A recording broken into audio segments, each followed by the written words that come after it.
Les podcasts de Nouvelle Acropole France. Carl Gustav Jung et le défi des âges de la vie. Conférence par Laura Winkler, philosophe et écrivaine, à Lyon, Espace Volon, le 8 février 2020.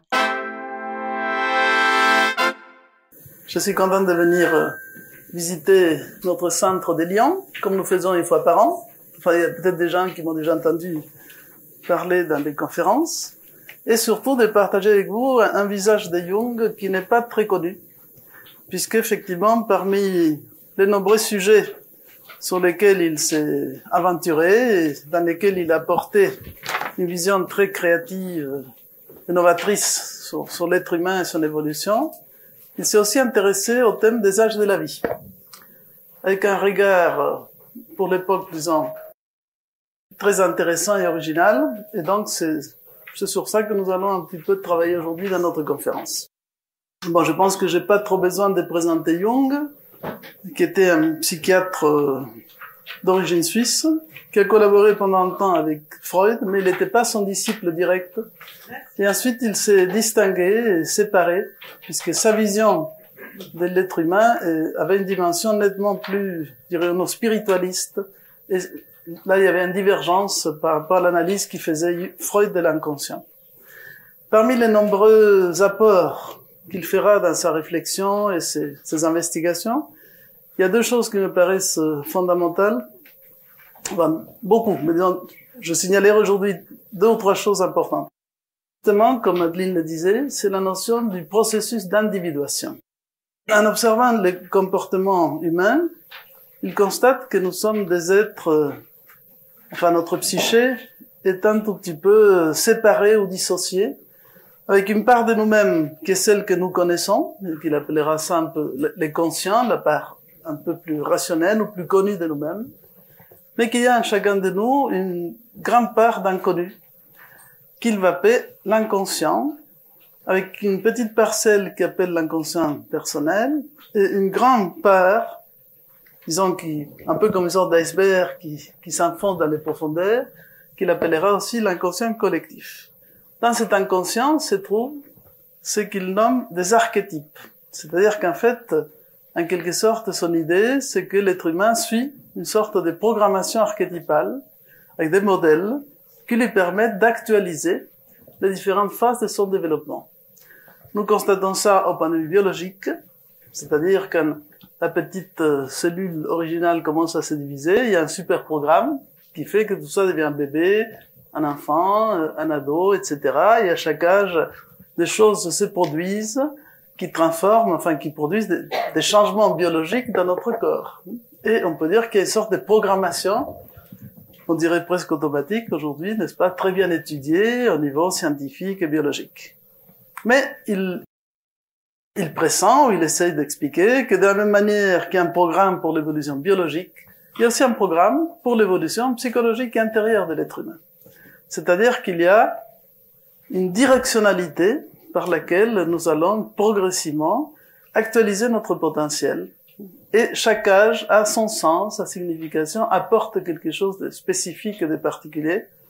Il considère qu'il est aussi important de se pencher sur la première partie de notre existence, quand on est dans la phase croissante du processus de développement, que dans la deuxième partie, quand on est dans une phase décroissante. Mais que, comme il dit, a tout son sens, parce que la nature ne fait rien au hasard, entre guillemets.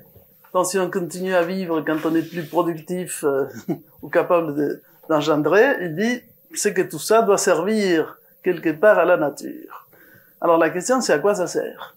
Autrement dit, à quoi ça sert devenir des vieillards, entre guillemets, et actuellement, comme vous savez, on collectionne les centenaires, on ne sait pas où on va s'arrêter. Donc il y a quelque chose sur laquelle il va nous poser des questions très intéressantes. Mais ce cheminement, cette évolution, tous ces processus de croissance ne peut pas se limiter à une sorte de croissance végétale. On agrandit le nombre des anneaux de l'arbre, le nombre des feuilles, et on fait la grande compétition pour savoir qui devient l'arbre le plus centenaire du monde. Il ne s'agit pas d'une question quantitative. Le fond de son analyse, c'est qu'effectivement, au cœur, cet inconscient de l'être humain, se trouve la racine intime et profonde de l'être, ce que l'on est vraiment, qu'il appellera le soi. Pour ceux qui connaissent un petit peu Jung, vous avez entendu parler de ces termes, le soi, le soi-même, dont il dira lui-même que l'idée qu'il inspire pour parler du soi, c'est la notion de Atma hindou. L'Atma hindou, c'est le principe spirituel, la monade, la racine spirituelle de l'être.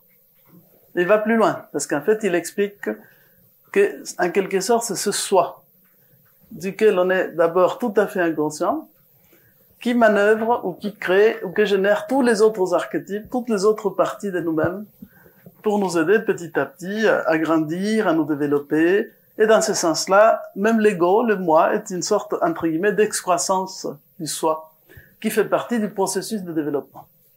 Donc, en fait, pour lui, ce processus de développement aux réalisations de l'être passe par le fait d'inclure, comme si nous devions en fait faire un travail d'intégration des différentes parties de nous-mêmes, des sphères de plus en plus larges. Et la première étape la plus délicate ou la plus complexe, c'est quand la part consciente de nous, qui s'exprime dans l'extériorisation, disons une espèce de, comment dirais-je, de peau, la peau, l'extérieur de nous, il va l'appeler la persona. C'est notre image sociale, on se définit vis-à-vis des autres, n'est-ce pas, et on est par rapport au regard des autres. Donc, dans les qui suis-je, il y a souvent, surtout dans notre chère modernité, on est terriblement dépendant de ce jeu des images. Enfin, je vous fais pas un selfie, mais vous comprenez. Il y a quand même une problématique parce qu'on est terriblement penché vers l'extérieur et on ne sait pas du tout ce qui se passe dedans. Donc, en réalité, le contact avec notre intériorité, il est vraiment au stade que pourrions serait un peu les plus primitifs ou les premiers, que le contact avec l'ombre. Parce que ce contact avec l'intériorité ne commence pas comme un long fleuve tranquille. Il commence avec toutes les peurs et tous les éléments de nous-mêmes, nos comportements incorrects, entre guillemets, nos défauts, nos petitesses, enfin plein de choses assez négatives que l'on ne veut pas voir. Alors, ce qu'on veut pas la voir, c'est comme la poussière. On les met sous les tapis. Donc, nous mettons plein de choses sous les tapis, mais ce tapis de l'ombre, c'est quelque chose de vivant. Donc, alors, tout d'un coup, la poussière se met à bouger. Et ça nous fait des petits fantômes. Enfin, je plaisante, vous voyez l'idée. Donc, il demande son droit à l'existence. Et il se manifeste avec des comportements incorrects, avec plein de problèmes, entre guillemets, ou la projection sur les défauts des autres qui nous sont insupportables, mais qui ne parlent que de nous-mêmes. Donc, le premier exercice, c'est ce contact avec l'ombre. Accepter un peu notre part d'ombre, notre part d'obscurité, notre part de défauts, de petitesses. Si je le dis en termes philosophiques, notre part d'ignorance, comme dirait Socrate.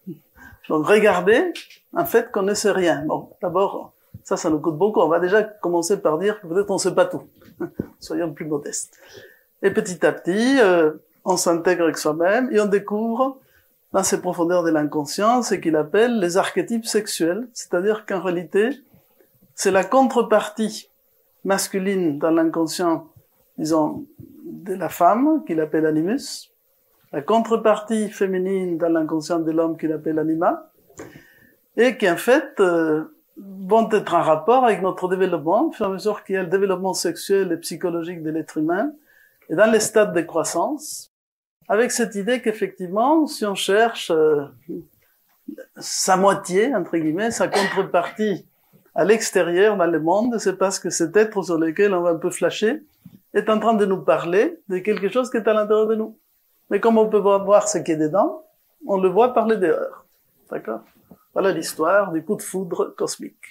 Bon, ça, je l'explique dans les livres sur la chimie du couple et autres, et les archétypes.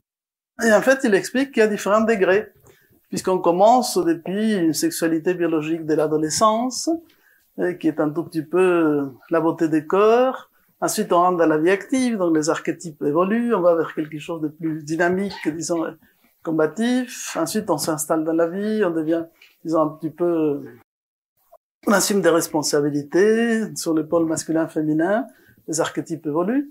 Et finalement, on arrive à la vieillesse, où les archétypes vont être associés à une quête de sagesse, de sérénité, d'essence. Donc, il y a des stades dans les archétypes que l'on doit intégrer en soi-même. Et au fond de tout ça, il y a quelque chose qui est au-delà du masculin-féminin, qui évoque vraiment le stade qu'on appellerait de la hiérogamie, c'est-à-dire l'union en soi-même du plus profond de deux polarités yin et yang, et c'est le soi. Alors, il y a beaucoup d'allusions alchimiques dans ce que Jung explique, puisqu'on arrive, entre guillemets, à ce que l'alchimie appelle l'union du roi et de la reine, qui donne la hiérogamie, hieros, gamos, l'union sacrée, et de l'union sacrée naît un enfant divin. Ce petit enfant qui est en fait la pierre philosophale, c'est l'or intérieur du soi. Et d'où l'image du soi comme un enfant. Il peut être un enfant ou un vieillard, comme Merlin, vous avez le choix. Et en fait, il peut se transformer de l'un à l'autre d'une manière extrêmement plastique. Donc, comme il a beaucoup d'allusions à tout ce qui est la mythologie, les symbolismes, il puise un peu dans toutes les traditions et toutes les pensées, il essaie de nous expliquer que depuis toujours, l'être humain a cherché à connecter ces archétypes, ces modèles inspirateurs, en les habillant de formes spécifiques pour chaque culture, pour chaque moment de l'histoire, mais toujours avec la même intentionnalité. Nous rappeler qu'il y a un sens, qu'il y a une direction, que, effectivement, en quelque sorte, l'évolution humaine doit aller de l'ignorance vers la sagesse. Ah, c'est tout à fait nouveau, ce que je vous raconte. C'est tout à fait nouveau. Je sens que vous êtes vraiment étonnés par cette histoire. Mais que cela n'est pas simplement une histoire pour des enfants, ou quelque chose qui est réservé à un monsieur qui s'appelle Socrate, qui un jour découvre qu'il ne sait rien, donc il devient le plus sage de tous les Grecs. Curieux, ce monsieur Socrate. Mais c'est pas réservé à ce vieux philosophe barbu, étrange, qui errait dans les rues d'Athènes. C'est réservé à chaque être humain.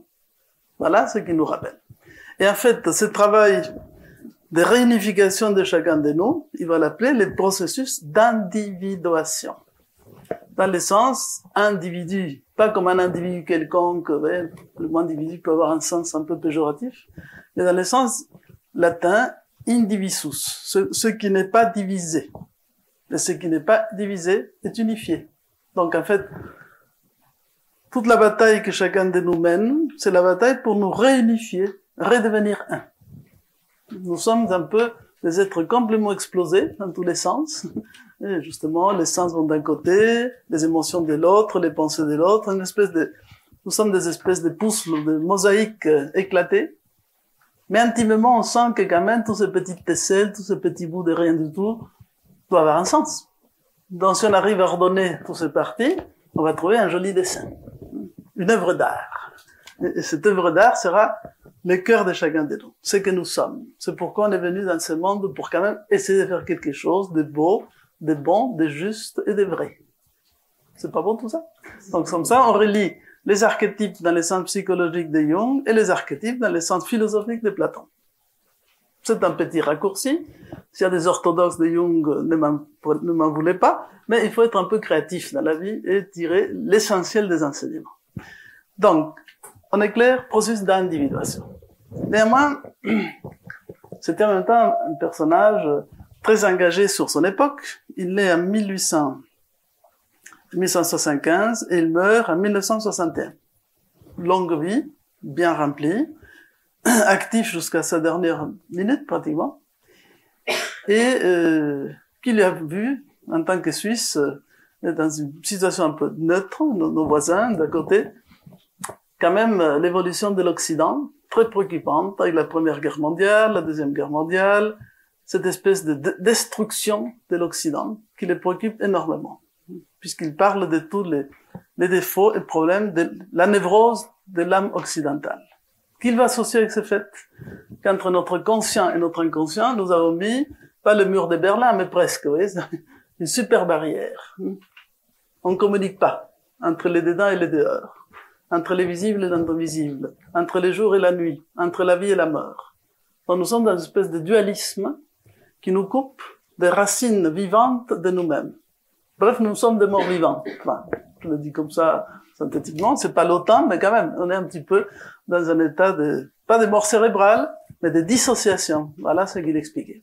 Et je sais pas si les choses, depuis son départ, se sont améliorées. À mon avis, je sais pas ce que vous en pensez, c'est pas tout à fait évident que ce soit amélioré. Pourquoi? Parce que nous persistons à être dans cette espèce d'hémiplégie. On travaille avec une seule partie de nous-mêmes, et l'autre, c'est comme si elle n'existait pas. Mais comme je disais, l'ombre, cette partie intérieure de nous-mêmes avec laquelle on ne veut pas communiquer, avec laquelle on ne veut pas créer un pont, une passerelle pour qu'il y ait une circulation de la vie qui se fasse avec intelligence, eh bien, entre guillemets, elle se venge. C'est-à-dire, elle s'exprime de manière compulsive, agressive, enfin bref, comme quelqu'un qu'on n'aime pas et qui nous fait savoir qu'il n'est pas content, qu'on l'accepte pas. Donc, il y a une remontée des violences, d'agressivité, des pulsions, entre guillemets, destructrices, qui sont associées à une énergie de vie qui est mal canalisée. Et c'est pour ça que les forces de mort sont très puissantes dans les mondes où on vit. Et la civilisation et la civilité se perdent. Parce que justement, cet inconscient, entre guillemets, oublié, prend sa revanche. Enfin, je les synthétise très rapidement. À travers nos cours de philo, on peut approfondir tout ça, petit espace publicitaire. Mais en réalité, c'est un sujet à réfléchir. Parce que nous ne vivons pas dans un monde qui se fait tout seul. Vous voyez ce que je veux dire? On y est pour quelque chose. Et c'est pas nous, c'est nos ancêtres. Bon, bref, on a quelque chose à voir dans la situation du monde. Donc, on doit avoir quelque chose à voir dans la solution de la situation du monde. Ça, au moins, c'est notre point de vue. Donc, notre cher monsieur Jung dit, oui, les processus d'individuation, c'est le programme naturel de l'être humain. Et c'est quelque chose de formidable et vraiment épanouissant et enthousiasmant. Mais ce n'est pas un processus mécanique. L'évolution biologique, vous comprenez, de nos os, de nos chairs, etc., ça à travers les âges, c'est là un programme inéluctable. Pas de problème. À tel âge, on pousse les dents, à tel âge, ils vont tomber, à tel âge, il va se passer ceci, à tel âge, il va se passer cela. Enfin, relativement programmable. Maintenant, avec tout ce qu'on fait avec la médecine, la science, etc., avec toutes les pièces interchangeables, ça devient un peu plus compliqué. Mais globalement, d'accord, le processus biologique est programmé et suit son cours. Mais pour l'évolution intérieure de l'être humain, il va falloir y participer plus consciemment. Vous comprenez? Tiens, on n'acquiert pas l'individuation en disant, voilà, tu arrives à tel âge, boum, tu gagnes un prix, un clignotant qui s'allume, chouette, il est arrivé à l'individuation. Sans rien faire. Il a flotté dans le monde, et puis tout d'un coup, il arrive à l'âge où. Ça, c'est le rêve, avec ces personnes, un peu fonctionnariales du monde. Vous ne faites pas grand chose et vous avancez dans l'escalafon, dans les trucs, etc. C'est une nature assistana qui nous fait avancer sans rien faire. C'est un peu mécaniciste, comme disons. Mais la vie, si elle veut nous aider à développer la conscience, ne va pas faire comme ça. Pour les entités mécaniques, c'est bien, mais la petite épreuve de l'être humain, à qui un certain Prométhée, je ne sais pas si vous vous rappelez, nous a donné une petite flamme, pas seulement pour cuisiner des choses très agréables, bien chaudes, mais en fait, pour éveiller une petite étincelle mentale en nous. Quand on nous a fait ces cadeaux, c'était un cadeau empoisonné. Parce qu'on nous a donné une part de liberté et une part de responsabilité de notre destin.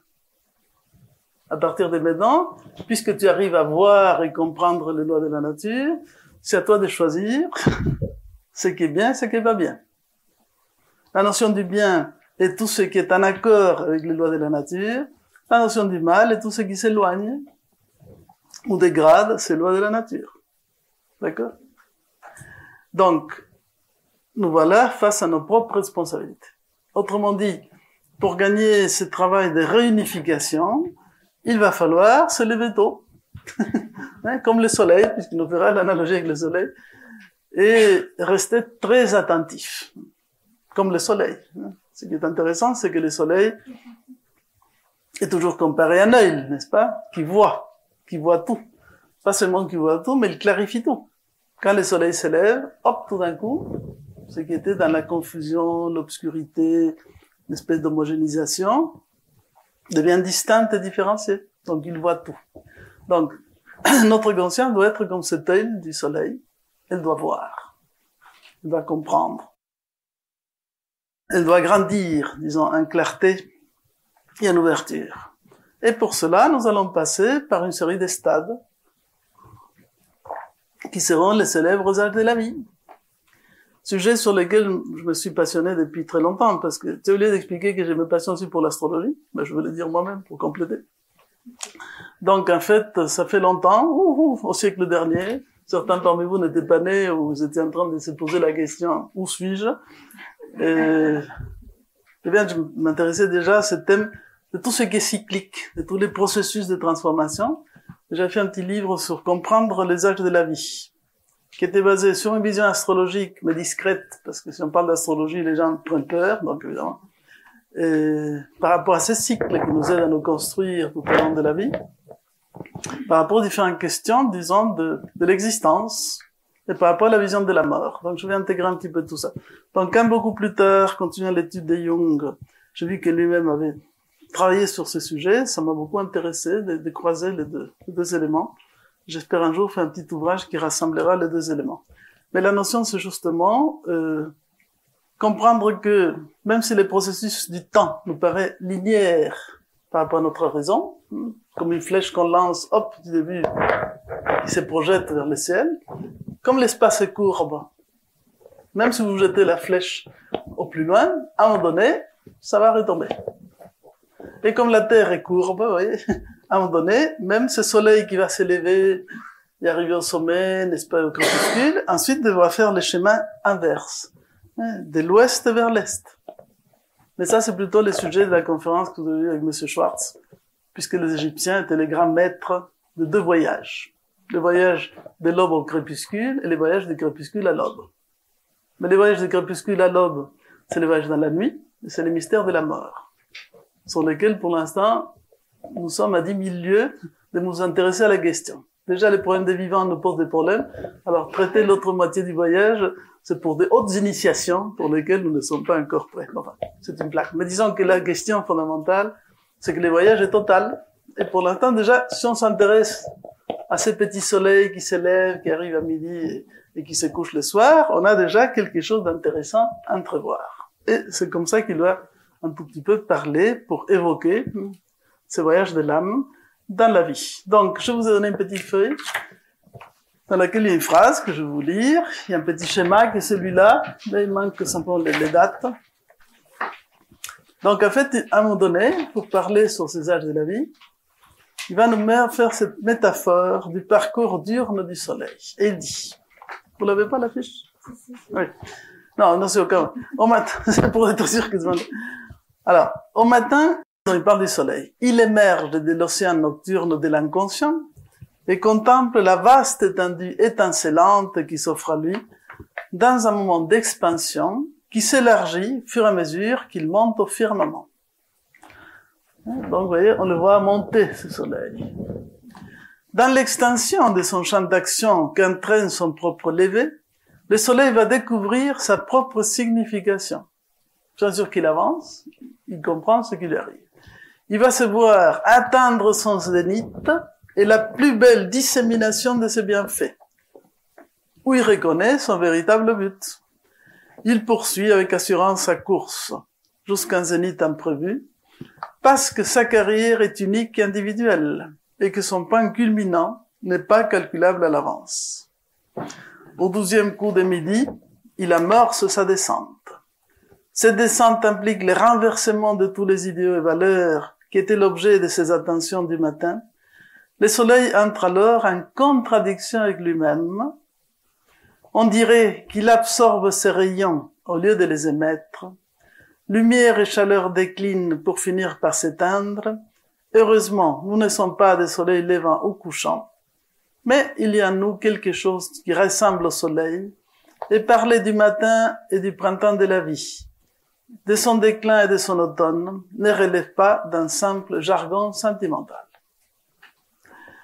Voilà. Donc, il s'est inspiré, encore une fois, d'un élément qui est en même temps une loi de la nature, c'est-à-dire ce mouvement du soleil autour de la Terre, mouvement apparent, mais qui pour nous a beaucoup de signification, et en même temps, justement, de ce qui se passe à l'intérieur de l'être humain. Donc, on peut, par analogie symbolique, imaginer cette vie humaine comme ce soleil qui s'élève à l'aube, donc la naissance, qui parcourt ses premiers pas, il grandit doucement dans l'enfance, traverse l'adolescence, arrive au début de la maturité, au milieu de la vie. Bon, lui, je vous donne les dates qu'il situait. Mais donc, on pourrait décaler, mais au niveau de la symbolique, c'est bien. Après, hop, il commence. Une fois qu'on atteint le midi, c'est un peu comme quand on est au cœur du solstice d'été, traditionnellement, quand le soleil est au plus haut, le jour le plus long et la nuit la plus courte, autour du 21 juin. Et quand on est dans l'apogée de la lumière, c'est là où, hop, va commencer la descente. Et parce que dans ce monde, rien n'est permanent. Tout est, comme on dit les bouddhistes, dans l'impermanence, dans la transformation permanente, constante.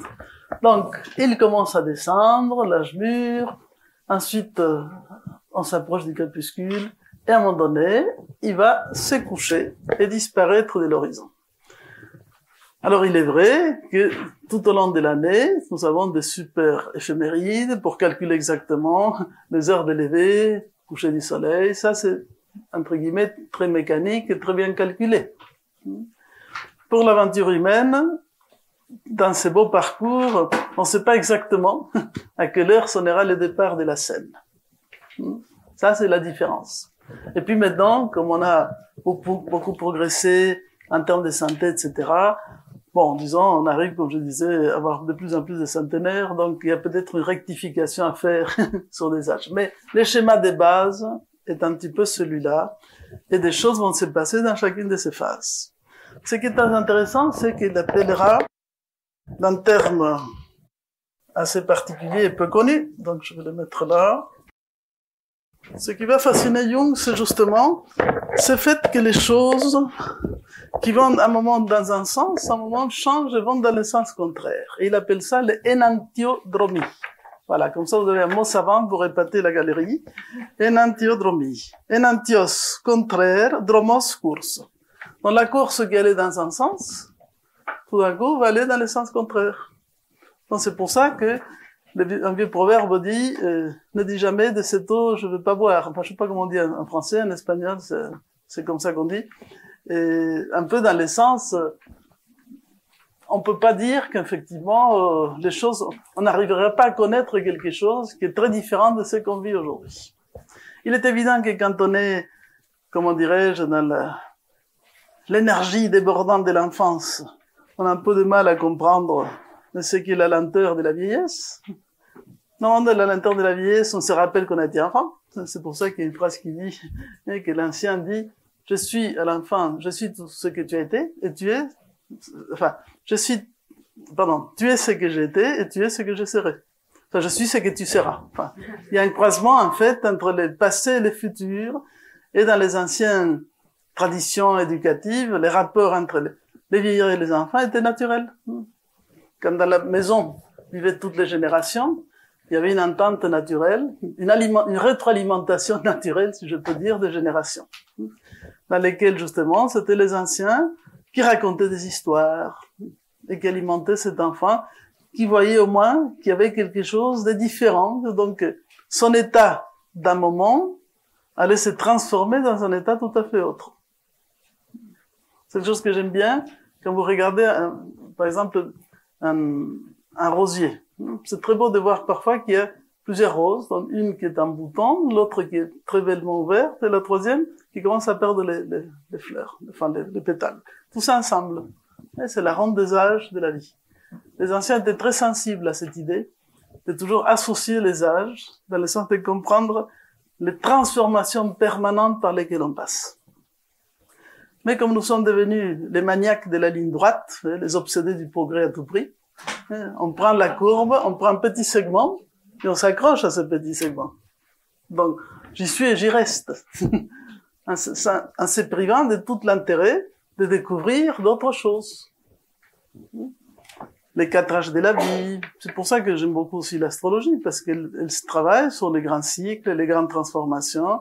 Le fait d'assumer ce que les Amérindiens appelaient les roues du savoir. Une connaissance comme le mandala. Il faut apprendre aux gens, par des images synthétiques, à comprendre la totalité des processus. Et ça, c'est quelque chose que Jung a très bien compris. Il aimait aussi les mandalas, entre autres choses. Et il essaie de nous expliquer un peu mieux que, donc, à ce moment-là, ce beau voyage, dans sa totalité, est significatif depuis le début jusqu'à la fin. Qu'il n'y a rien à lever, ajouté, je sais pas, mais en tout cas, il est, entre guillemets, pensé, anticipé, et répond à des lois intelligentes. Vous comprenez? Alors, si on nous apprend à l'école, entre guillemets, nous apprenez un peu tout ça, si on nous apprenait à être des êtres humains, ça serait pas intéressant? Comme dirait Edgar Morin, ça nous serait d'une grande utilité, quand il échange avec monsieur le ministre de l'Éducation. Donc, c'est ça qui nous manque. Simplement nous préparer à être humains. On nous prépare à être des bons petits ouvriers fonctionnels, parce qu'en fait, nous sommes dans la segmentation. Au-delà du jeune adulte, de l'adulte à peu près, on tolère. Après, on va passer un peu à la poubelle, tout ça. C'est qui m'embête, parce qu'on se prive d'une grande part des sagesses. Alors, je vous raconterai tout ça. Si vous avez un peu de patience, j'arrive. Bon, ça va? L'introduction globale de la question. Donc, effectivement, il y a dans cette évolution humaine une capacité d'adaptation à la vie, aux situations, d'homéostasie. On est tout le temps en train de rééquilibrer des choses. Les opposés, les contraires se autorégulent. Et en même temps, on est dans un processus de développement. Donc, dans ce processus, effectivement, pour Jung, la première moitié est une moitié dans laquelle on va surtout développer, disons, les plans biologiques et, disons, sociologiques des bases. Voilà. On rentre dans la vie, on va parler un petit peu de chaque étape. L'enfance, sa préoccupation, c'est grandir. C'est normal que l'enfant au départ soit légèrement autocentré. Il mange tout ce qu'il peut. Déjà, physiquement, quand il est bébé, donc dormir, manger, grandir. Voilà, son programme est assez simple. Mais ce qui est très intéressant dans cette première partie du programme de l'évolution, c'est que c'est ce que Jung va appeler les premiers points essentiels, c'est l'éros, la relation avec l'éros maternel et le logos paternel. Comme on le disait, je faisais un article récemment sur les arbres, de quoi ont-ils besoin? De l'eau, du sol et de l'amour. Eh bien, les petits enfants qui sont aussi comme des petits arbres ont besoin un peu de la même chose. C'est-à-dire, ils ont besoin d'énormément d'amour et d'affection. Et tous les spécialistes de la psychologie du développement vont expliquer la même chose, sans utiliser forcément le terme de l'éros maternel comme archétype jungien, mais qui est ce fait que les enfants qui sentent qu'ils sont aimés et bien accueillis dans la vie vont développer une attitude sécure. Ils sont plus sûrs d'eux-mêmes. Donc, ils vont se préparer mieux à pouvoir se séparer de ces cadres protecteurs, le moment venu, de s'aventurer dans le monde et de passer après à développer la phase du héros, du petit héros. Donc, ce côté amour est capital. Et le lien avec la mère par rapport à ça est fondamental, puisque comme elle les porte en quelque sorte, elle fait partie d'elle-même. Et pour elle-même aussi, c'est qu'elle éprouve comme force d'union et d'amour est vraiment quelque chose d'exceptionnel. Donc voilà, ça c'est le premier aspect. Quand le petit enfant commence à se différencier un peu, le logos paternel peut commencer à jouer son rôle. Et ce rôle parental du père, du pôle masculin, est essentiel. Peu importe ce qu'ils racontent, certains, les uns ou les autres. Sachez que par rapport à l'évolution humaine, il nous faut le pôle, entre guillemets, d'union, vous voyez, de fusion, l'éros, c'est ce qui est relié, qui donne le sentiment de vie. Et en même temps, le pôle de différenciation, qui va commencer à donner des limites. Ça se peut, ça pas, les lois, les règles, entre guillemets, tout ce qui va donner l'intégration et l'initiation sociale. Les enfants qui n'ont pas ce pôle de contention du logos, ça passe tout ce qui sont les lois. Donc ils restent dans un état d'infantilisation, où tout leur est dû, parce qu'ils sont nourris que de l'éros. Donc ils demandent et on leur donne. Mais quand on leur dit non, mais stop, jusqu'ici, et pas plus, et pourquoi? Pourquoi bas? Donc ils vont tout prendre, parce qu'on leur a pas donné les limites. On leur a pas appris les lois. C'est tout bête. Et les deux pôles Eros-Logos sont justement, selon Jung, les féminins incarnent naturellement l'Eros, la force d'union et du lien, et les masculins incarnent naturellement le Logos. Mais comme chacun de nous a dans notre inconscient la polarité opposée, la femme n'est pas privée d'intelligence et l'homme n'est pas privé d'amour. Voilà une bonne nouvelle que je viens de vous donner, au cas où vous désespériez un peu. Merci de ne pas avoir éteint les téléphones. Bon. Alors, ensuite, un point extraordinaire, c'est le développement du langage de l'enfant. Le langage est vraiment quelque chose, comme vous savez, qui différencie l'homme, disons, des autres règnes. Et c'est colossal de voir, quand on commence à voir le développement du langage, l'intelligence qu'il y a dans ces processus. On commence par les verbes, l'action, après on ajoute les mots, après on ajoute les adverbes. Tout est ordonné et codifié. C'est pas de n'importe quelle manière qu'on développe le langage. Et maintenant, bien sûr, vous avez 40 000 études pour vous confirmer que c'est très important de parler bien aux enfants, avec beaucoup de mots, etc., parce qu'ils commencent à se construire le langage et leur capacité de communication. Et une des raisons pour lesquelles on produit les célèbres crétins numériques, comme dit un autre spécialiste de l'éducation des enfants, c'est parce que c'est absolument néfaste de donner aux petits-enfants et aux bébés des tablettes. Ça perturbe complètement leur centre du langage. Donc on constate qu'ils sont incapables de rentrer en cohérence, d'élaborer le langage, et après ils deviennent hyperactifs ou violents parce qu'ils ne savent pas exprimer les choses par les verbes. Beaucoup de l'agressivité contrôlée chez les ados vient du fait de manque de construction de cette phase capitale qu'est le développement du langage. Donc avant 6 ans, on ne devrait pas mettre les tablettes dans les mains des petits. Si c'est déjà fait, tant pis pour vos enfants, mais bon, sachez que quand même c'est quelque chose qui est scientifiquement confirmé. Donc, enfin, je vais passer très vite. Hein. Il y a aussi le développement de la morale, les premiers principes, n'est-ce pas? D'abord, ils font les choses parce qu'on leur donne un ordre, mais après, ils veulent quand même commencer à comprendre pourquoi. Donc, l'explication des choses est importante. Ils passent d'une morale de convenance. Si tu fais ceci, je te donne un gâteau, bonbon. Mais après, il faut quand même sortir de la corruption de la négociation pour qu'ils arrivent à développer une certaine morale un peu plus large. Autre point super intéressant, c'est qu'ils vont développer, dès qu'ils ont 3-4 ans, n'est-ce pas, ils commencent à courir partout.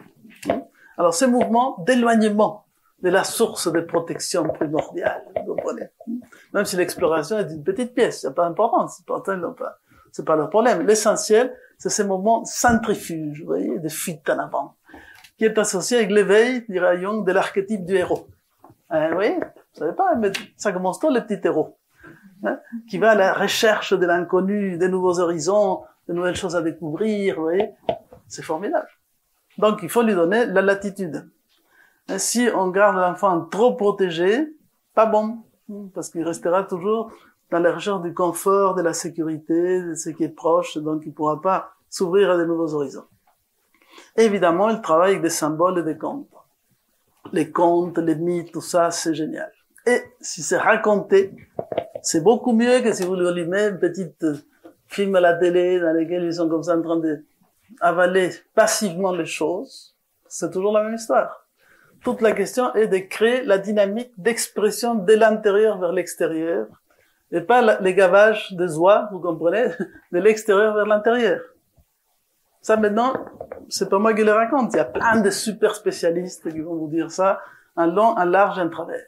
Les vieux jouets qu'on donnait, vous voyez, pour Noël, qui étaient un bout de bois ou des Lego, des trucs dans lesquels il faut faire des choses, c'est infiniment mieux pour développer la créativité des enfants, qui est très puissante, que leur fait de leur donner des super trucs hyper sophistiqués avec lesquels ils jouent et après ils s'ennuient parce que c'est pas intéressant et ça développe pas leur créativité.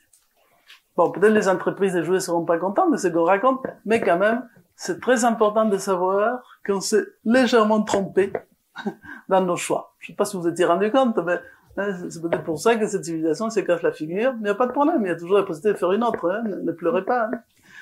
Il y a toujours de bonnes options au futur. La question de lâcher quelque chose pour une autre. Donc, symboles, oui, les contes, les récits, ils vivent dans un univers extraordinairement imaginaire qu'il faut nourrir, alimenter de belles choses. Même certains vous diraient qu'ils ont certains le don de voir dans l'invisible. Donc, ils peuvent avoir des amis invisibles. Des petits elfes, des petites fées, des tas de choses. Qui sait? Bien, les jeux, bien évidemment, qui l'aident à s'éduquer. Et voilà, donc petit à petit, ils développent leur identité sexuelle. Donc ça, c'est un petit peu rapidement, la phase de l'enfance, qui est formidable. Il y a plein de choses qui se mettent en place. Donc, on se construit. Biologiquement, et aussi au niveau du mental, beaucoup de choses importantes se mettent en place.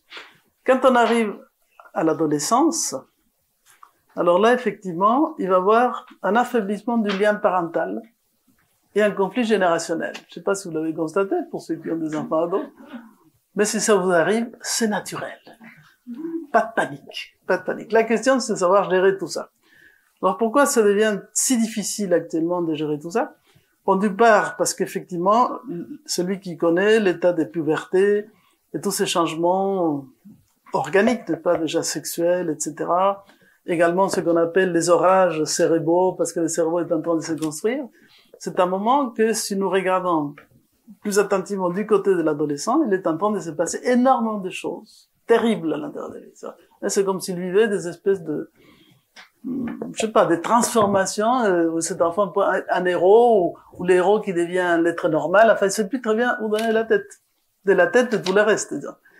Alors, il y a toute une problématique, disons, d'adaptation, parce que j'avais associé en fait les questions, les âges de la vie à différentes questions philosophiques intéressantes. Disons que l'enfant, quand on vient au monde, la question qu'on se pose, c'est où suis-je? Où est-ce que je suis arrivé? C'est où suis-je? Il faut me situer dans les coordonnées spatio-temporelles.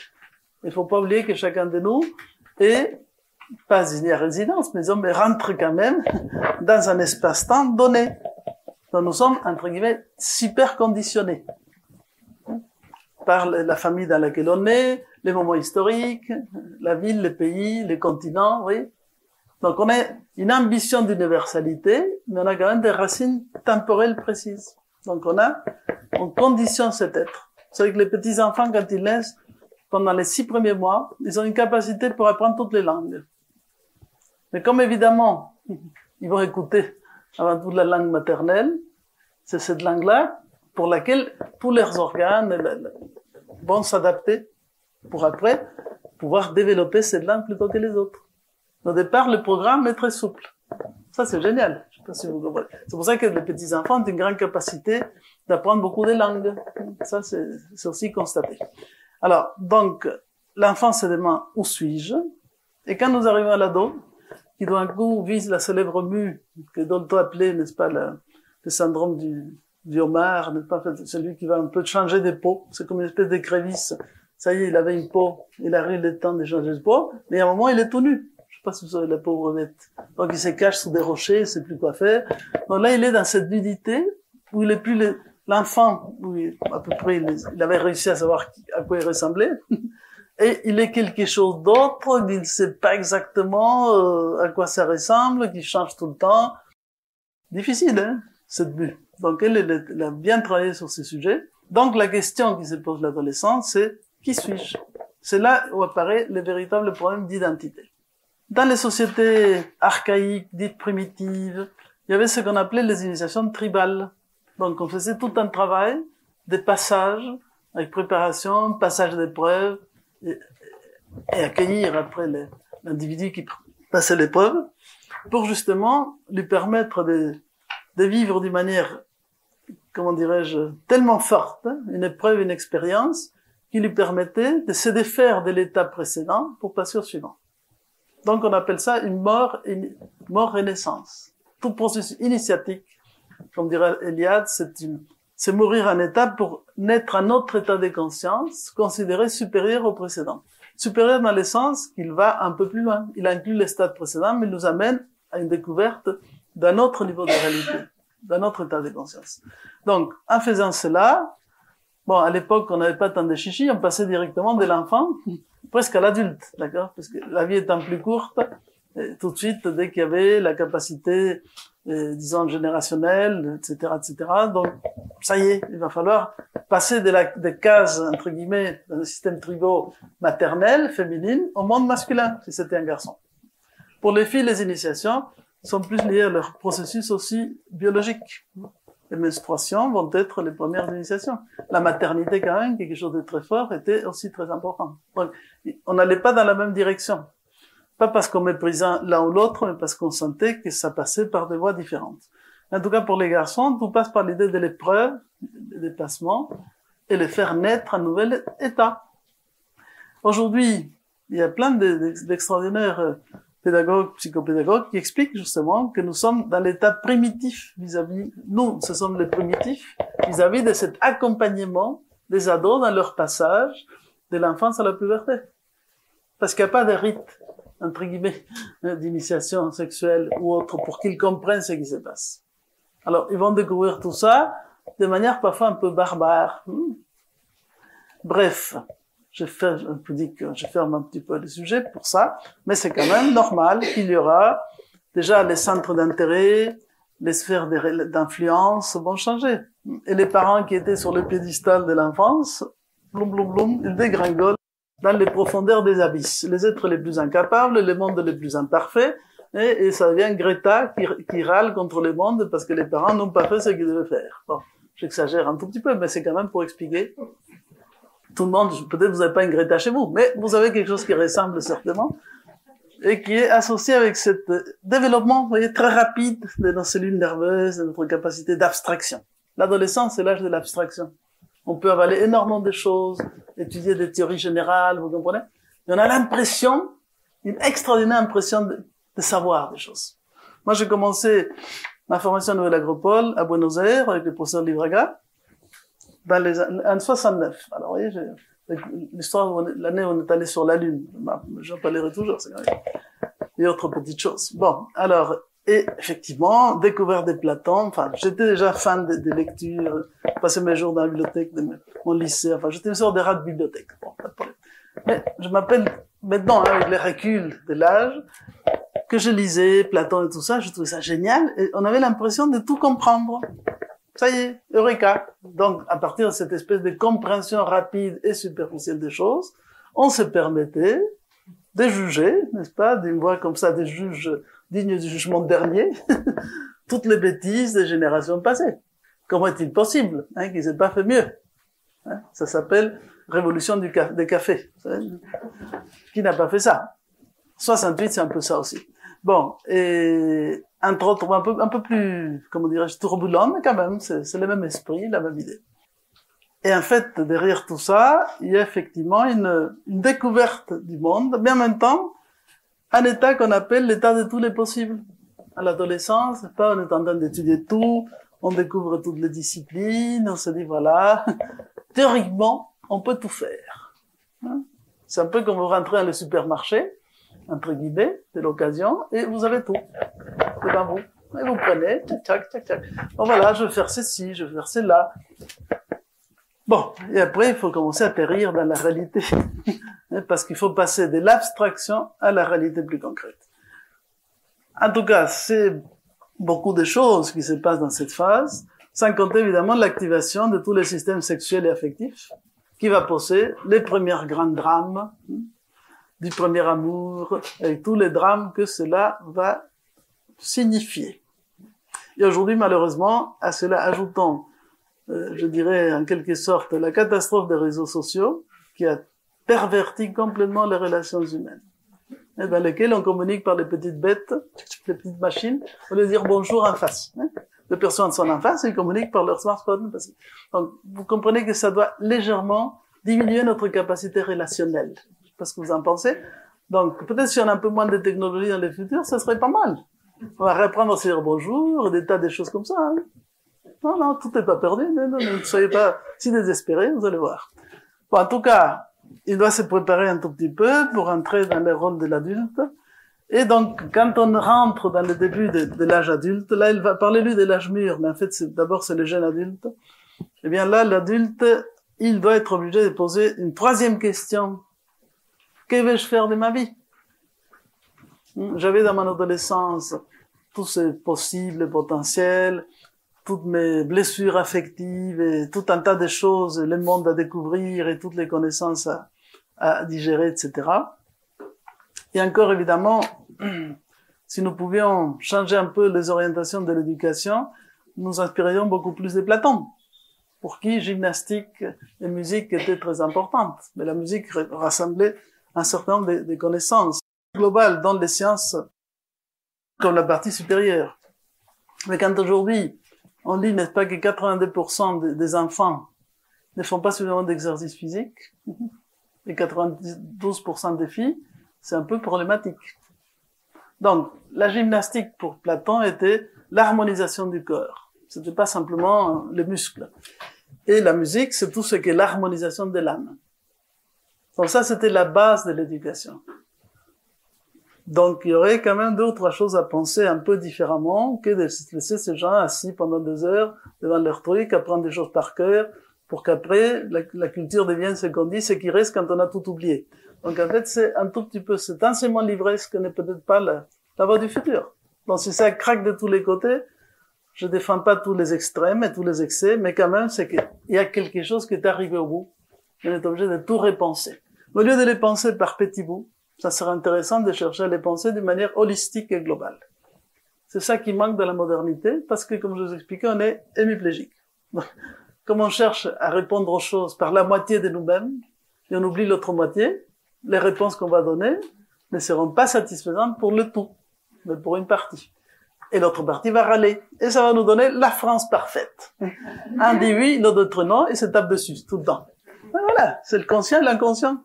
La France, hein, la grande bagarre. On est hyper dans les schémas jungiens. Mais le problème, c'est qu'il faudrait écouter le soi. Alors, où est le soi? Ah, ça c'est la question. Il regarde tout ça un peu désespérément. Donc, peut-être la philosophie est un petit peu la voie du soi, la voie de la sagesse, qu'il faut aller chercher, comme disait aussi Jung, dans les profondeurs de ces vieillards de 2 millions d'années, qu'il y a peut-être des choses intéressantes à nous dire. Parce que l'inconscient collectif porte en lui-même la mémoire de tout ce que l'humanité a déjà réfléchi et intégré. Donc, il faut écouter les sagesses anciennes. Voilà pourquoi, dans notre cursus de philosophie, on réapprend les choses basiques des philosophes anciens. Parce que les anciens étaient plus près de la source. Donc, moins compliqués. Vous comprenez? Ils allaient à l'essentiel. Et nous, on a tellement parti dans toutes les branches que on est en train de tomber de la branche, quoi. Vous comprenez? Trop de branches. Trop dans les petits détails. Il faut revenir aux racines. Si on ne revient pas aux racines, on meurt. Donc, il faut nourrir les racines et revenir à ça. Bon, alors, on était dans notre pauvre adulte qui rentre dans la vie et se demande, que vais-je faire? J'avais tous ces schémas devant moi et tout d'un coup, je sais pas comment on se fait maintenant, la sélection après les bacs, alors, bon, il va falloir que tu choisisses telle filière, telle étude, telle discipline. Bon, certains ont une super vocation claire depuis le départ, d'autres vont avoir des chemins plus erratiques, mais la particularité de cet adulte, jeune adulte, c'est qu'il va falloir qu'il rentre dans la vie active, qu'il rentre dans le monde, qu'il se confronte à la réalité concrète. C'est plus la révolution dans la tête pendant qu'on est blanchi, nourri, logé, vous comprenez, on crache sur les parents, mais c'est quand même les parents qui te nourrissent. Il y a une petite contradiction. Hein. Si vraiment tu veux pas dépendre de tes parents, alors tu te barres, d'accord, et tu te débrouilles. Bon. Bien. Alors, donc, on rentre dans cet âge adulte, et comme dit Jung, c'est à ce moment-là qu'il va développer ce qu'il appelle sa personnalité numéro 1, la promotion du moi. Alors, et pour ceux qui sont entre 21 et 42 ans, vous avez tout à fait le droit de développer votre ego. C'est le moment ou jamais. Bonne petite inspiration, grand coup d'ego, puisque c'est le temps de faire grandir ce qu'il appelait sa personnalité numéro 1. Parce que comme, bon, je ne vais pas vous parler sur Jung en détail, ça mérite une conférence sur la vie de Jung, ça serait déjà un truc génial en soi. Dès qu'il est petit, il s'observe lui-même, il note tous ses rêves. C'est un cas absolument incroyable. Vous pouvez lire le célèbre livre qui s'appelle Ma biographie, enfin, souvenir, Ma vie, ça s'appelle Ma vie, c'est à la fin de sa vie, vers 82 ans, il accepte que quelqu'un l'interroge, une journaliste, etc.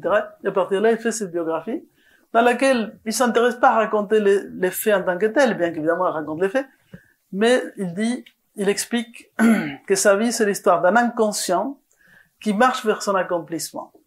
Donc, ce qui intéresse, c'est expliquer aux gens comment il a vécu, dès l'intérieur, ce qu'il a vécu. Donc, si vous voulez connaître Jung, vous lisez ce livre, qui d'ailleurs est le plus accessible par rapport à d'autres qui sont un peu sophistiqués et compliqués. Mais bon, donc, ce que je veux dire, c'est qu'il est conscient depuis le départ qu'en lui, il y a deux. Un qu'il appelle la personne numéro 1, qui était un gars un peu cabochard, isolé, enfin, les gens ne l'aimaient pas trop à l'école, et un autre, qui était un peu une sorte de vieux sage, qui était déjà à l'intérieur de lui. Donc, en fait, lui, il était déjà en contact avec son propre inconscient. Je sais pas si c'est clair. Quelqu'un qui est capable de se rappeler des rêves et avoir des rêves impressionnants depuis l'âge de 4-5 ans, qui en même temps, comme il est fils d'un, comment ça s'appelle, un pasteur, donc il a droit à des bibliothèques avec des textes en latin et en grec, donc il lit déjà les latins et les grecs à 5-6 ans, c'est quand même pas n'importe qui. Hein, il n'avait pas les petites tablettes, il avait ces vieilles bibliothèques avec des livres poussiéreux dans lesquels il allait puiser. C'est très intéressant cette affaire. Donc c'est un drôle de personnage pour lesquels j'ai une immense estime, pas seulement parce qu'on a la même nationalité, parce que j'ai moitié suisse, mais parce que véritablement, je crois qu'il a apporté des choses fort intéressantes. Alors, développons cette personnalité numéro 1, promotion du moi, parce que justement, on construit la part solide de nous-mêmes. Carte de visite, je m'appelle un tel, boulot, etc. On choisit de construire sa vie professionnelle, affective, familiale, etc. C'est toute cette période-là, donc de 21 à 42 ans à peu près. Donc, on cultive sa personnalité. Effectivement, dans cette période, on est tellement occupé à faire des tas de choses, à s'extérioriser et aussi à œuvrer pour la collectivité. C'est le moment dans lequel on est actif pour l'activité, que effectivement, au niveau des archétypes, tout ce qui est la réflexion plus métaphysique n'a pas trop le temps de se faire. C'est pas impossible, hein. Vous pouvez tout à fait être philosophe à tous les âges, hein. Ne m'interprétez pas mal. Mais globalement, il y a beaucoup de gens qui sont vraiment dans l'activité, voire activisme. Et dans certains cas, ça devient comme dans les Petits Princes, vous savez, les banquiers qui vendaient et achetaient des étoiles. C'était c'est important, moi, hein. Je compte, j'achète, je vends, etc. Donc, on est un peu dans cette espèce d'affolement, de l'accumulation, de développement, et de prouver à tout le monde que, quand même, je suis quelqu'un de bien. Hein? Voilà, c'est l'ego. Donc là, la face, ce qu'il appelle juste la persona, le gros masque social, il est dans son compte. Toute coïncidence avec des choses que vous avez vécues, ou avez vues autour de vous, prouve que c'est vrai. D'accord? Bon. Donc voilà ce qui se passe pendant cette période. Entre-temps, effectivement, on teste les archétypes, l'anima animus et tout ce qu'on peut. Et arrive un petit peu l'épreuve du milieu de la vie, constituée entre 35 et 42 ans. Mais moi, je vais direct vers les 42. Quand on arrive, en fait, autour de la quarantaine, 42 ans, je pourrais ajouter une clé astrologique, mais ça, je le laisse pour une autre fois. Et arrive un moment où on arrive à la désillusion du début du zénith. Enfin, on est passé le zénith, on est un petit peu entre 35 et 42. Ça y est, ça brille de tout ce feu. M'as-tu vu, je suis le meilleur, applaudissez-moi, enfin bref, tout ça. Mais là, on va commencer, quand ça commence à baisser un petit peu, à regarder en arrière. Et commencer l'heure un peu des bilans, des pré-bilans. Bon, je sais que maintenant on fait 40 000 bilans, mais globalement, c'est le moment dans lequel on se pose des questions. Est-ce qu'on a fait les bons choix, professionnels, familiales, etc. Et il y a beaucoup de crises qui se produisent à cette époque. Dans notre société, un peu de consommation et du jetable, il y a énormément de divorces, donc des couples qui ne tiennent pas, etc. En partie parce que la personne pense que en changeant les couples, il va se renouveler. Peut-être oui, peut-être non. Il y a différents cas. Donc, en tout cas, c'est le moment où il commence à avoir des anciens de parcours, quelques difficultés. Bref, on peut aussi sombrer dans la nuit ou une espèce de mécanicité dans l'existence. C'est pour ça qu'effectivement, on cherche un coup de pouce pour changer les choses. Et c'est là où apparaît un besoin de réorientation et effectivement l'épreuve de l'individuation. Le processus d'individuation, le travail d'individuation ne se fait pas consciemment dans la première moitié de la vie. Il va se réserver à la deuxième. Parce que quand on arrive à l'âge mûr, à partir de 42, apparaît une nouvelle question. Ce n'est plus où suis-je, qui suis-je, que vais-je faire de ma vie. Là, je fais déjà des choses. Donc, on va arriver, avec l'âge mûr, problème de santé des parents, vous voyez, on commence à arriver à la phase dans laquelle on est comprimé entre les ados d'un côté et les parents qui vieillissent de l'autre, etc., etc. Même des gens qui commencent à mourir, des gens dans son entourage. Alors ça nous amène à une quatrième question très intéressante, qui est, quelles sont mes priorités? On va apprendre à hiérarchiser dans le sens le plus noble du temps, du tout. C'est-à-dire, qu'est-ce qui est essentiel, qu'est-ce qui est accessoire?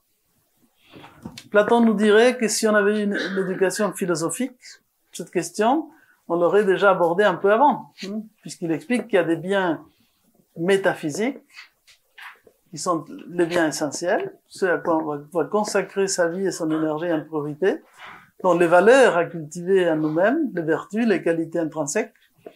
Et après, il y a les biens secondaires qui doivent servir les biens métaphysiques, les biens premiers.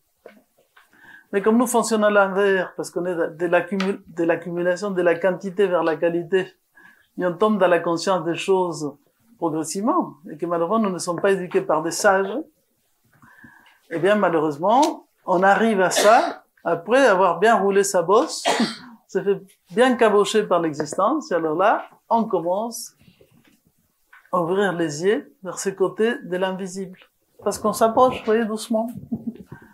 C'est notre soleil crépusculaire, c'est l'automne de la vie, très joli. Les beaux soleils couchants qui rendent dorées toutes les feuilles qui commencent à tomber, les vitalités qui commencent à diminuer. Et après, on s'épanche. Ça, les Égyptiens les représentent très bien. Dans les temples égyptiens, vous avez, n'est-ce pas, les 12 heures du jour et les 12 heures de la nuit. Dans les 12 heures du jour, il y a le petit soleil du départ, un petit enfant, vous voyez, très sympa. Ensuite, il commence à grandir. À midi, c'est une sorte de bélier à 4 têtes, la super puissance. Après, il commence à décliner. Et à la fin, c'est un petit vieux avec sa canne, vous comprenez, Atoum, qui va se coucher tranquillement parce qu'il a fait son boulot de la journée de la vie. Pas mal. Donc, si on acceptait ça avec un peu plus de tendresse, ça serait quand même bien, hein. Qu'est-ce que vous en pensez? Puisque c'est inexorable, faisons-le bien. Donc, réorientation. Et alors, là, tout d'un coup, si on est un tout petit peu attentif, on commence à redécouvrir ces potentiels du soi qui étaient réfugiés dans l'inconscient. On commence à écouter, à découvrir, et notamment, on va changer vraiment notre rapport avec la mort. En fait, on va commencer à s'interroger sur la finitude de l'existence. Avant, on ne savait pas. Bien sûr qu'on savait, mais on savait intellectuellement.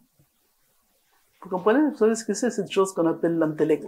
Vous allumez la télé, boum, bombe en Syrie, je sais pas combien de morts. Hein. Les coronavirus, je sais pas combien de morts. Et on fait nos inventaires de morts assis, de morts à droite, de morts à gauche, de morts en haut, en bas, etc. Mais ça nous affecte pas. Mais tout d'un coup, quand c'est les pères, les fils, vous comprenez? Quelque chose de proche, de charnel, de vivant, qui n'est plus derrière un écran tout à fait hygiénique, inodore, incolore, etc. Ah, ça devient existentiel. Et quand ça devient existentiel, c'est vrai. C'est vrai parce que ça m'a touché à moi. Tout ce qui a touché les restes des millions d'humains, c'est peut-être vrai. Mais je n'ai pas une conscience vitale. Je ne sais pas si vous comprenez. Donc là, on rentre dans l'aspect existentiel et là, on va pouvoir commencer à se poser des questions intéressantes. Et là vient vraiment une épreuve passionnante pour l'être humain, c'est qu'est-ce qu'il va faire de toute cette partie de sa vie, que justement maintenant, grâce à tous les soins de santé et autres, on fait durer plus longtemps, et dans lesquels peut-être on a quelque chose d'important à apporter. Donc là on commence à assister à ce célèbre moment de l'énantiodromie qui devient très évidente. Au coup de midi, s'amorce la descente qui implique renversement de toutes ces valeurs que l'on chérit au matin de notre vie. Il faut bien essayer de voir ce jeu des opposés. Le jeu des contraires qui aimait tellement les philosophes anciens. Le jeu des opposés dans le devenir, ceci est l'effet que tout ce qui est passe à son contraire. Ainsi la nature tend à l'opposé, et de ceci, et pas de l'identique, on obtient l'accord. C'était monsieur Héraclite qui disait ça. Les philosophes du flux des choses. On se baigne jamais deux fois dans le même fleuve, etc. Donc toutes les choses passent d'un état à l'autre, à son contraire, et c'est le fait d'harmoniser les contraires qui permet d'obtenir un accord. Et ça, c'est justement ce qui nous manque le plus aujourd'hui. C'est la sagesse d'Hermès, les caducées de Mercure, l'union et l'harmonie des contraires. Nous sommes pour l'instant dans l'opposition des parties, parce qu'on n'a pas compris que tout ça fait partie d'un tout. Donc on est dans une moitié qui lutte contre l'autre moitié. Mais c'est comme raconter un conte africain, je me rappelle pas tous les détails, un arbre qui était l'arbre du bien et du mal. Alors, il y a un côté qui avait des fruits très agréables et salutaires, et l'autre côté qui avait des fruits empoisonnés. Et alors, il y a quelqu'un à l'intelligence de se dire, bon, on va couper la moitié empoisonnée, des fruits empoisonnés, et on va regarder que ceux qui sont bons. Évidemment, qu'est-ce qui s'est passé? Tout l'arbre est mort. Parce que c'est bien et c'est mal, vous comprenez, les choses qui nous font du bien, les choses qui nous font du mal, tout ça est imbriqué. Et comme disent d'autres proverbes, d'autres histoires, quand quelque chose de mauvais nous arrive, est-ce que c'était un bien ou un mal? Qui sait? Souvent, des mauvaises choses naissent de bonnes, Et des bonnes, des mauvaises, non? On a plein d'expériences comme ça. Il y a plein de gens qui ont vécu des épreuves terrifiantes et se sont relevés. Ils ont construit toute une destinée extraordinaire. Beethoven, rien que l'histoire de Beethoven.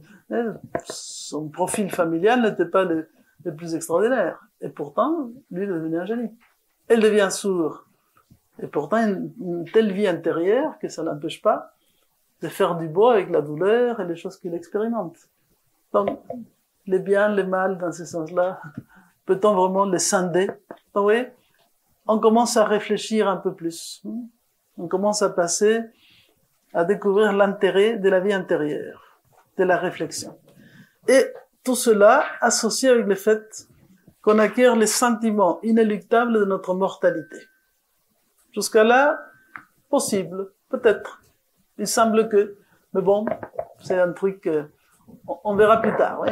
Quand la mort venait sonner à la porte du jeune, on lui dire, voilà, je voudrais t'expliquer quelque chose. Non, j'ai pas le temps. Vous voyez, plus tard, j'ai pas le temps, je suis occupé, j'ai tant de choses à faire, vous voyez. C'est important. Qu'est-ce que c'est tout ce bruit? Donc alors, non. C'est parce que, il y a à partir de là, opportunité de vraiment arriver à cette expérience vécue, conscience vécue, de que, en échange de l'immortalité de l'espèce, existe la mort de l'individu. Donc, en fait, on se prolonge à travers les générations à venir. Et ça, c'est tout à fait naturel. Simplement, la question, c'est un petit peu comme Achille. Quoi choisir dans sa vie? Une vie brève, héroïque, ou une vie longue, et insipide? Donc, en fait, voilà, ça, c'est l'autre question fondamentale. Alors, qu'est-ce que l'héroïsme pour chacun? Ça, c'est aussi un autre vaste sujet qui donnera pour d'autres conférences. Mais fondamentalement, l'essence de l'idée du héros, c'est que le héros est le fils du ciel et de la terre, d'un père ou mère divin et un père ou mère humaine. Donc, il y a en lui sa racine terrestre et sa racine céleste. Et le combat se produit entre sa part temporelle et sa part atemporelle. Le nous platonicien, l'esprit, l'âme immortelle, et le psyché soma, la partie corporelle, matérielle de nous. Alors, vous voyez, comment concilier ces opposés, et de quel côté on va placer la conscience. Et quand on arrive à cet temps de la maturité, et vers la fin de la vie, le vrai combat est là. Est-ce que ma conscience se place du côté de l'esprit ou du côté de la matière? Sur quel cheval j'ai mise, de célèbres chevaux platoniciens? Vous savez, il y a un orige qui conduit un char, avec plusieurs chevaux, comme dit Platon. En réalité, il faut savoir si on se situe du côté du cheval, ou du côté de l'orige, les conducteurs du char. Ça, c'est la question. Si on se situe du côté du conducteur du char, on se situe du côté de la part transcendante de l'être. Et à ce moment-là, on va commencer à assumer ce vieillissement organique du corps, avec un regard progressivement de détachement, de tendresse. C'est normal, disons qu'il y a une certaine usure. Bien sûr, il faut tout faire pour maintenir, entre guillemets, les véhicules en bon usage, contrôle technique, enfin tout ce qu'il faut. Et on a actuellement de quoi faire pour mourir, entre guillemets, en bonne santé. C'est ça qu'il faut essayer, en réalité. Mais ça n'empêche que nous allons constater qu'il existe différentes manières de vivre ce vieillissement. Certains vont le vivre dans le déni, ils font comme si rien ne s'est passé. D'autres vont le vivre dans une espèce de désespoir terrifiant, il n'y a plus rien à faire, c'est la chute totale. Et d'autres vont le vivre dans une capacité justement de se relier au flux de la vie. Jung disait, si on affronte consciemment, positivement cette situation, on apprend à s'éteindre avec la vie. Donc on fait partie du flux. Et à ce moment-là, on embrasse la vie et la mort comme justement deux aspects naturels qui naissent l'un de l'autre. C'est ce que disait Socrate dans un des textes de Platon. D'où naît la mort? De la vie. Et d'où naît la vie? De la mort.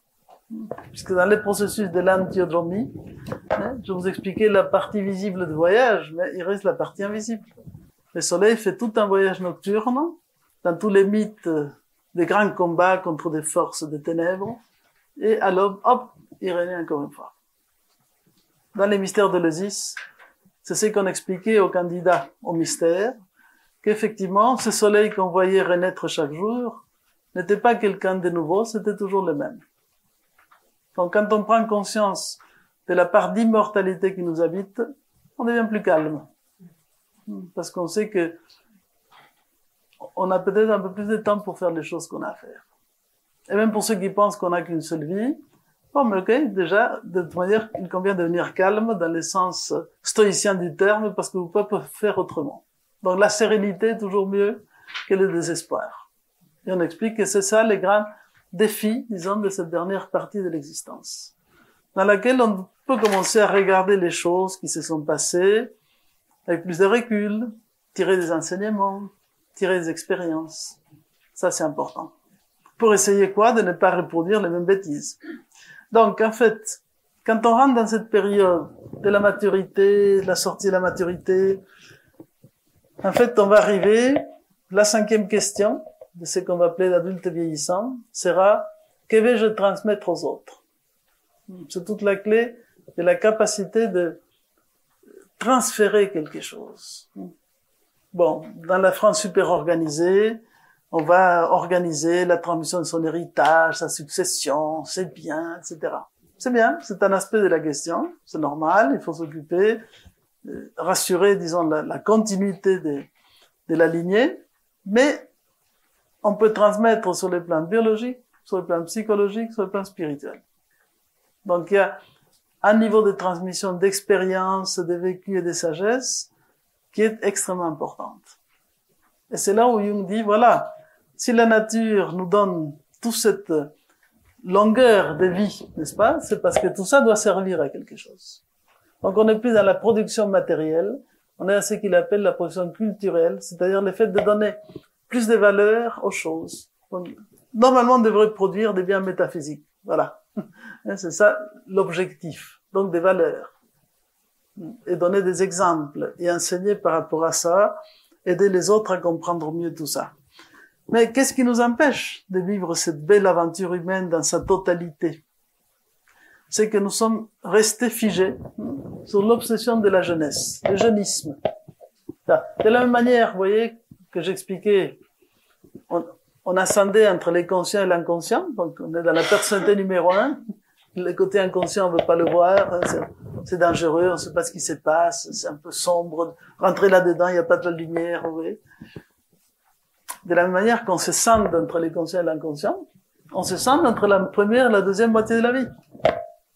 Comme on se sent entre les côtés visibles de la vie et les côtés invisibles qu'on appelle la mort. Donc bref, nous sommes de plus en plus dans la fragmentation et la petitesse. Et ça, ce n'est pas très bon. Même si de manière homothétique, la fraction contient le tout, il faut être extrêmement sage pour tirer le tout d'un état ponctuel. Et comme nous ne sommes pas sages, soyons déjà au moins philosophes. Oui, c'est la première étape. Je ne sais pas si vous comprenez où ça nous amène tout ça. Il faut élargir nos horizons de réflexion. Il faut oser remettre tout ça en cause pour aller beaucoup plus loin. Alors, Jung dit lui-même, l'histoire de la vie doit posséder une signification particulière. Et il considère que le fait de déposséder de cette compréhension et méditation sur le sens de la mort et tout ça, l'humanité, est en quelque sorte ce qui prive de sens la deuxième partie de l'existence. Alors quand vous privez l'être humain de sens, vous le privez de l'essentiel pour lui. Parce qu'il dira aussi une autre chose intéressante, il rejoint pas mal de philosophes. L'être humain est capable de supporter beaucoup de choses à condition de comprendre l'essence. C'est le manque de sens, c'est la non-compréhension de pourquoi ça nous arrive ce qui nous arrive, qui nous rend si malheureux aujourd'hui. Parce qu'on sent que ça marche pas, on appuie sur des tas de boutons qui marchaient avant et ça marche plus. Oh, mais ça marche plus. Mais c'est comme la machine, la voiture qui marche plus. C'est l'histoire du barbare, Olaf, une bande dessinée très amusante. Un barbare venant du Nord qui s'appelle Olaf, qui arrive à Rome. Et alors, il est content parce qu'il voit de l'eau qui sort d'une fontaine, par un robinet. Oh, il est super content. Donc, il arrache le robinet, il l'amène à sa île de garde, vous comprenez, je veux pas dire, peu importe. Sa île il revient dans le nord et il dit, ah voilà, j'ai trouvé une solution pour que tu aies de l'eau courante, tu vas voir, je t'ai amené la solution. Il amène le robinet, il le met dans le mur, ça marche pas. Bon, donc vous voyez que les solutions ne sont pas toujours, il y a des moments où ça marche plus. Parce qu'il manquait toute la petite architecture, ingénierie romaine, donc à part ces petits détails, tout allait bien. Donc aujourd'hui c'est pareil, on est un peu dans un monde des gens apparemment hyper civilisés qui engendrent des hyper barbares. C'est quand même fantastique. On est en train de vivre l'énantiodromie parfaite. Donc finalement, on est bon. On fait l'énantiodromie. On est dans les lois de la nature. Si vous voulez savoir plus, il faut suivre nos cours de philosophie de l'histoire. Deuxième espace publicitaire. Ils sont dans notre programme de philosophie. Non, parce que l'unique solution pour ne pas mourir fou ou complètement, comment dirais-je, déprimé, c'est la philosophie. Surtout avec un peu d'humour, hein, sinon on s'en sort pas. Ah bah oui, ça c'est très important. Donc alors, dès tout ça, apparaît le fait que, blague à part, nous devons regagner, vous voyez, la bataille de la maturité. Alors s'il y a d'ici des personnes plus mûres, ils vont être contents. Ah, enfin, j'espère à quelque chose. C'est bien. Je pense que certains se sont déjà rendus compte tout seuls, parfait. Mais ça ne ferait que les conforter dans toute cette histoire. Puisqu'effectivement, cette phase qu'il appelle l'adulte vieillissant, etc., cette transition, pourra connaître des accidents de la vie, on va être conscient de cette défaillance physique, mais on peut aborder les épreuves d'une manière créative et en faire de cela ce qu'il appelle une maladie créative.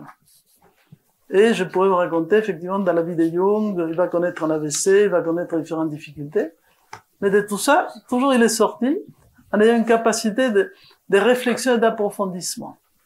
Donc en fait, ça peut être une retraite féconde, dans laquelle en fait, la retraite, entre guillemets, si on prend l'essence, faire une retraite spirituelle. Aujourd'hui, on parle de la retraite, évidemment, tout le monde saute à plafond. Non, non, je parle pas de cette retraite-là, je parle d'une autre. Donc, regardez, on parle même de se retirer. Donc l'idée, c'est justement, qu'est-ce qui se passe avec l'âge? La conscience va un peu se retirer des sens. On va perdre un tout petit peu les sens objectifs, observables.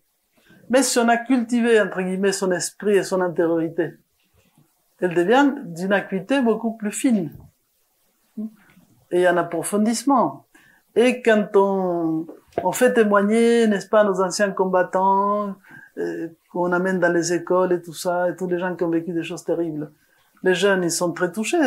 Ils veulent voir ces êtres vivants, qui sont des témoins vivants des choses qu'ils ont vécues. Vous comprenez? C'est pas pareil que de lire un livre. Les contacts humains et personnels avec l'expérience vécue. Il faut voir, il y a des vidéos de Rubinstein dans les dernières années de sa vie, hein, où il explique un tout petit peu ce qu'il essaie de faire et comment il vit les choses. Il y a une transparence, il y a une profondeur, une simplicité qui n'est pas de la littérature. Un Pierre Rabhi, n'est-ce pas? Tout le monde connaît Colibri encore. Mais ce qui est génial chez cet homme, c'est qu'il a une sagesse naturelle extraordinaire. Il répète toujours la même chose. Mais c'est pas un problème, parce que il est en train de raconter ce qu'il vit. Et comme c'est vrai, comme c'est authentique, comme c'est profond, ça touche. Ça rapproche un peu de ce que les anciens appelaient des sages. Donc on n'a pas seulement besoin d'un conseil des sages automatiques, entre guillemets, des pseudo-sages modernes, on a besoin de vrais sages. Edgar Morin, 98 ans, il a encore plein de trucs à faire. C'est extraordinaire, ce gars. Et dernièrement, justement, il fait ce livre avec le ministre de l'Éducation, il explique clairement. Il faut éduquer les humains à l'humanité. Nous devons nous humaniser. Je pense que ce qu'on a oublié, c'est qu'est-ce que c'est l'être humain? La première question. Donc, il y a des tas de choses à revoir. Il y a plein de gens très intéressants qu'on doit revaloriser comme source de sagesse. Mais en même temps, il ne faut pas simplement les montrer comme des spécimens de cirque. Vous voyez, on les applaudit, ils sont extraordinaires, on leur donne 36 000 médailles, on les met dans les académies. Non, il faudrait quand même que tout ça, on l'écoute et on l'applique. Ça, c'était la base, une sorte de sagesse, richesse naturelle de ce qu'on appelle les civilisations traditionnelles, qui respectaient le cycle de la vie et qui jouaient sur cette expérience des anciens vis-à-vis des jeunes. Pensez qu'avant qu'on soit dans notre siècle de tas de pseudopodes et de machines qui nous font croire que l'on sait plein de choses, Et parce que maintenant, vous avez l'ordi, on a les magnétos, on a tout le truc, donc on est entouré de plein de pseudopodes qui donnent l'impression de savoir. Mais si tout d'un coup, plus d'ordinateur, hein, plus de base de mémoire, plus rien, et on vous demande, bon, ok, de tout ce que tu as étudié dans ta vie, raconte-moi, qu'est-ce que tu as retenu? Mais j'ai pas mes notes. Je sais pas, j'ai pas mes notes. Faut pas se contenter des notes. Et à un moment donné, il y aura plus de notes. Il y aura plus de trucs sophistiqués pour nous aider. Essayez de penser un instant, super Platon, le dialogue de Platon. On est à l'académie de Platon. Tous ces gens-là, les dialogues, les choses qu'ils arrivent à échanger, la continuité, la profondeur de la pensée. Et après, des gens qui s'apprennent par cœur tout ça, ils vont à peu près l'écrire. Et encore, ce qu'ils écrivent, ils considèrent que c'est vraiment le superflu. Parce qu'en fait, l'essentiel, c'est qu'on n'écrit pas. Ils sont capables de résumer tout ça dans des figures géométriques, dans des choses très courtes, très synthétiques. Donc tout se passe dedans. Et nous, tout se passe dehors. Vous comprenez? Donc dès qu'on va nous détacher de tous ces appareils, on est en mort cérébrale. Non mais c'est vrai? Non mais il faut le voir comme ça, parce que c'est la réalité. Enfin, on peut imaginer, hein. J'espère que ça vous fâche pas. Mais donc il y a quelque chose à réfléchir sur le fait qu'il y a plein de choses à penser autrement que comme on les pense et on les fait aujourd'hui. Bon, heureusement, il y a quand même des gens qui pensent, hein, donc c'est intéressant. Et voilà, il faut réintégrer tout ça. Donc, la perspective ultime et la sagesse, c'est pas la sénilité. Comme l'expliquait notre spécialiste des âges, le défi, c'est intégrité du moi ou désespoir. Et c'est ça la voie de l'individuation consciente. Chacun selon son modèle, et on peut devenir un vieillard heureux et actif, hein, qui va se rendre utile à la collectivité, puisqu'effectivement, d'un autre côté, blague à part, on a actuellement énormément de retraités qui sont hyperactifs. Ils soutiennent énormément l'économie, ils font plein de choses, donc il y a déjà une part de réalité dans tout ce qu'expliquons. Ce qui manque, c'est un tout petit peu la petite touche philosophique pour comprendre tout ça et valoriser tout ça à sa juste mesure par rapport à la dimension évolutive de la conscience humaine. Donc c'est un temps de réflexion pour assimiler les passés et pour chercher l'essence de la vie, progressant vers la totalité. Donc il faut apprendre à supporter le vieillissement avec équanimité, nous réconcilier avec l'idée de la mort et faire l'expérience de notre coexistence avec l'univers. Hubert Reeves, vous voyez? Au départ, il était un scientifique moyen, mais petit à petit, c'est beaucoup amélioré. Non, mais dans le sens de rentrer dans une perspective, sans qu'on parle dans ces termes, de ce qu'on appelle le panenthéisme. C'est-à-dire, tout d'un coup, il découvre cette dimension de transcendance à la réalité. Donc, cherchons toujours, dans le monde actuel, quelles sont ces figures inspiratrices qui peuvent nous aider à comprendre mieux le monde dans lequel on vit. Parce qu'il y en a. Il y a effectivement des crétins numériques, comme je vous ai dit, mais il y a quand même des proto-sages. Donc toute la question de savoir choisir qui va nous inspirer. L'autre jour, dans la grande bibliothèque, peut-être vous avez entendu François Cheng, pardon. Cet écrivain, poète chinois, sino-français extraordinaire. Donc ce monsieur, je sais pas quel âge il a, il doit avoir 93 ans, voilà. Moi, je trouve admirable, n'est-ce pas, comment dirais-je, la sérénité et la transcendance qui se dégage de ces gens-là. Là, ils n'ont plus besoin de nous décrire des encyclopédies universalistes en 4 volumes, vous voyez, où personne ne comprend rien à ce qu'ils disent. Non. Ils vont parler avec une extrême simplicité, parce que le propre de la sagesse, c'est d'allier la connaissance avec l'expérience vécue. Donc, on parle de ce qu'on vit. Ah, waouh! Et on parle pas de ce qu'on a lu. Quand on est jeune, on parle de ce qu'on a lu. On est dans le monde de l'opinion. Quand on est vieux, on parle de ce qu'on a vécu. Et ça change tout. Alors même si ce sont des bêtises, des erreurs, des problèmes, eh bien, ça va nourrir d'expérience. De tout, on peut apprendre. Et là, on se rapproche de ce qui était la quintessence de la sagesse antique. Elle était basée sur le fait de nous ramener à vivre la philosophie, vivre les choses. Et pas être dans un monde virtuel et artificiel. Et ça, c'est la base de tout notre programme philosophique, de tout notre projet mondial, de ce mouvement philosophique qui s'appelle Nouvelle Acropole. C'est redonner aux gens une éducation à la vie, des choses essentielles. Moi, je dis, sans prétention, mais quand même, je pense qu'on peut le dire, que nous sommes une école d'individuation. Dans ce sens-là, on peut se considérer des dignes successeurs de Jung, mais aussi de pas mal de philosophes. Parce qu'aujourd'hui, il faut apprendre aux gens à vivre leur vie. Tout le reste, ils vont l'apprendre tout seuls. Leur apprendre dans le sens à réfléchir sur leur vie. Chacun va vivre sa vie. Vous comprenez? Personne va la vivre pour personne d'autre. Mais c'est important de prendre conscience de cette dimension intérieure qui va nous donner la force d'affronter toutes les épreuves et les difficultés de l'existence. Sinon, on va vouloir développer des techniques pour faire face à chaque situation. Mais comme il y a des millions de situations, si je dois m'entraîner pour la technique de tel mouvement, probablement l'unique que j'aurais pas pratiqué, c'est celui qui va être sollicité. Donc c'est pas par rapport aux effets qu'il faut se prononcer, mais c'est recentrer sur les causes. Donc il faut revenir au centre. Et ça, c'est la relation avec le soi. Et que ça va impliquer des épreuves, des difficultés, des morts et renaissances successives, oui. Chaque âge de la vie implique mourir à un état pour naître à l'autre. Donc on va assumer beaucoup de petites morts et beaucoup de renaissances. Si on le voit comme ça, top, on gagne en sagesse. Si on ne le voit pas comme ça, on perd. Ça, c'est facile. Donc, l'exemple de Jung aussi va être un tout petit peu de devenir soi-même. Il est dans l'émerveillement, une sorte de conscience un peu de l'infini.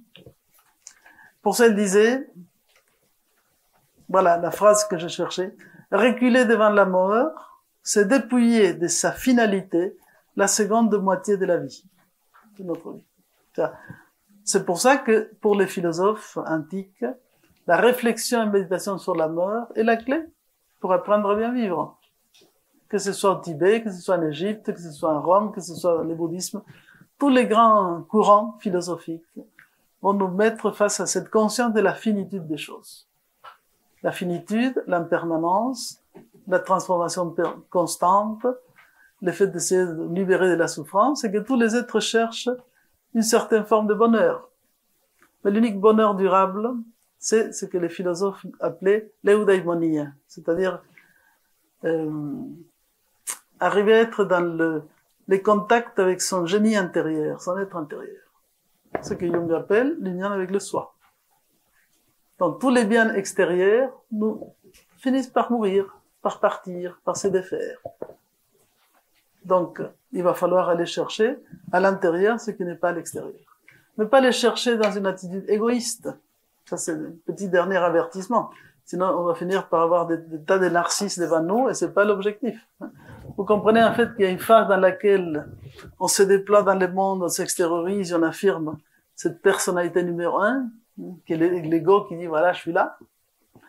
Mais quand on revient dans le retour, une chose très importante que Jung va bien mettre en valeur, c'est que le retour vers le soi, c'est le retour à un état dans lequel l'interdépendance, l'interrelation entre l'individu et l'universel devient quelque chose de perceptible, de réel.